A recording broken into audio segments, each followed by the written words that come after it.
Got drunk off your lie, and I lost myself again. You hit just like a drug. This time I won't let you in. You're playing with fire. Herkese merhaba arkadaşlar. Bugün Lords Mobile'de Usta Ligi Dünya Sıralaması yani Lonca Festivali'ndeyiz. Arkadaşlar sıralamalara bakın. Birlikte değerlendirelim. Neden? Adamlar bir puan yapıyor. Bak 648k puan. Lonca'da bir kişi 6k puana denk gelir. Biraz daha üstünde de 6k puan falan yapması lazım. Hadi 7 tane görevi belki 600 civarı puanlardan yapıyor. Ya da biraz daha yukarısında. Ama geri kalanında ikinci görev aşamasında ya da aşağıdaki görevlerde puanlar düşüyor. 200-300 gibi puanlarda. Onlar aşağı çekiyor bu sefer onların puanlarını. Ama yine de bu adamlar en yüksek puanları yaparaktan bak zirvede kalmaya devam ediyorlar. Güzel mi? Güzel. Sisteme oturtturana çok iyi. Neden? Adam ilk yüzde mesela sürekli ilk yüzde olduğunu düşün. Ki bu ilk mesela ona girenler falan rahatlıkla kalırlar orada. Çünkü herkes doğru düzgün görev yapmasını öğrenmiştir. Yüksek puan yapıyorlarsa adamlar loncaları için bal kaymak. Neden? Sürekli atıyorum mesela etkinlik geliyor. Lonca avatarı veriyor. Çerçeve veriyor. Adamlar hepsini alıyor. Bunlar. Bak şu an tıklayalım. Bak üstünde mesela hemen görüyorsunuz bir tane var. Şurada hemen aynı şekilde var. Yani bildiğiniz adamlar sistemini oturtmuş. Güzelce festivalini yapıyor. Ki bu lonca aynı zamanda savaşçı da gibi gibi. Çünkü paralı oyuncular çoğu. Yani bu şekilde götürüyorlar. Bak şu ikinci lonca da aynı şekilde. 3 de. Yani çoğu savaşçı lonca arkadaşlar. Ama güzel puan yapmışlar. Gittikçe puan düşüyor. Olabilir. Ama yine de bu puanlar çok çok yüksek bir puan arkadaşlar. Yani bayağı iyi puanlar çıkarmışlar.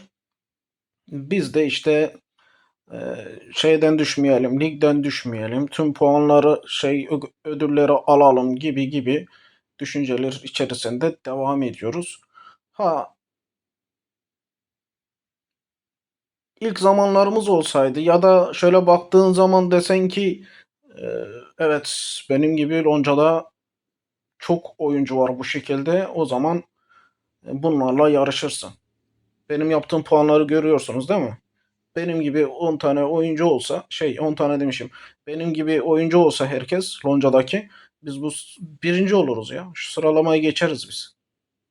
Ama yok. Çok fazla kasılması gerekiyor mu? Gerekmiyor mu? Onun değerlendirilmesi bence ayrı. Neden? Bu kadar görev yapıyorum mesela. Acaba verdiğine değiyor mu? Yaptığına değiyor mu? Etkinliklerde bir de o var. Yaptın ama değiyor mu? 648 puan yapmış ama mesela herkes yüksek yapmış. Hadi Lonca'nın ilk onuna hediye falan verilmeye başladı da. Tamam geri kalan diğerleri ya da birinci olsan dahi o yaptığın puana yani değdi mi? Acaba ne kadar paket aldın? Bir tane oyuncuyu düşünsenize. Çok fazla paket alması lazım. En kolay görev aslında paket görevi. Niye? Adam atıyorum mesela 4 kaç tane diyor? 7 tane falan filan paket diyor mesela. Yüksek puan verenlere söylüyor. Adam gidiyor oradan paket falan çekiyor ediyor ama o şekilde kolayca tamamlıyor. Şunlar için söylüyorum. Yani değerlendirirken ona göre değerlendirmek lazım. Oyunun verdiği hediye buna değer mi? Sadece şu var. Lonca'ya işte görünüm katıyor. Bir şeyler veriyor şunun gibi. Şuradaki gibi. Onun haricinde bir katkısı yok. Şimdi çünkü ödüller aynı. Zaten ödüller değişmedi biliyorsunuz. Hani değişmesi lazımdı. Eski tipli ödüller falan var. Onlar güncellenmedi. Yine aynı şekilde gelmeye devam ediyor. Seçerken zorlanıyoruz. Ben zorlanıyorum. Şimdi arkadaşlar sıralamaya bakalım. 648K'dan adamlar başlamış. Bak 622, 21, 17. Bak kimisi yükselmiş, kimisi düşmüş. Bak kimisi yükselmiş, kimisi düşmüş. Şu mesela 76 sıralama öne gelmiş. Gibi gibi. Arkadaşlar bu şekilde loncaları görüyoruz. Hepsi yabancı lonca. Bizim de burada onlarda çok savaştığımız loncalar oldu. Bak şu an tıkladığım loncalar onlardan.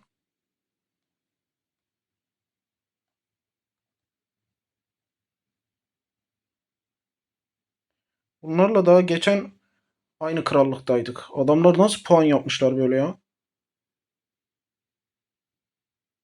Loncaların da sayı da az. Şey biz aynı krallıktayken de aynıydı. Nasıl yapmışlar ya? 20 kişi de loncada yok. Allah Allah. Evet. Adamlar bir de ilk 6'ya girmişler ya. 6. sıradalar. Şuna bak.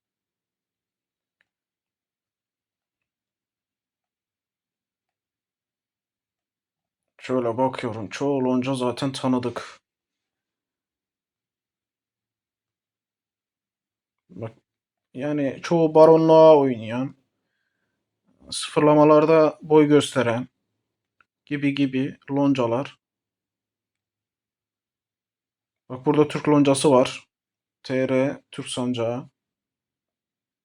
Güzel puan yapmışlar. Adamlar güzel puan yapmış. 44. sıradalar.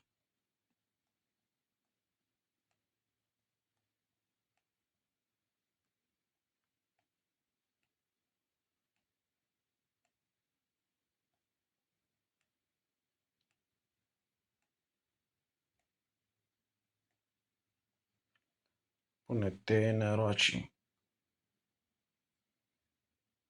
Lehçeymiş. Şurada TR loncası var. 91. sıradalar. Evet, ilk yüzde gördüğünüz gibi yok. Yani Türk loncaları ön planda değil. Neden? Zorluğa gelemiyorlar. Sıkıştırılamıyorlar. Ee, bak neredeyse tüm loncalar hep yabancı. Tüm etkinliklerde zaten bu şekilde. Atıyorum KVK sıralaması da aynı. Festival de aynı. Diğerleri de aynı. Yani bu şekilde bir şey gidiyor. Hep yabancılar dolu. Sizin loncalarınız ne durumda arkadaşlar? Biz burada kısaca baktık ettik. Loncalarınızda puan durumları örnek puan sınırı kaç koyuyorlar? Yeni sistemden sonra. Mesela yorumlarda yazın. Birlikte bunun tartışmasını yapalım. Değerlendirmesini yapalım. Kaç puan sınır koyuyorlar? Lonca'da en iyi puan yapan kişi kaç puan yapmış? Bunun gibi şeyleri siz kaç puan yapıyorsunuz?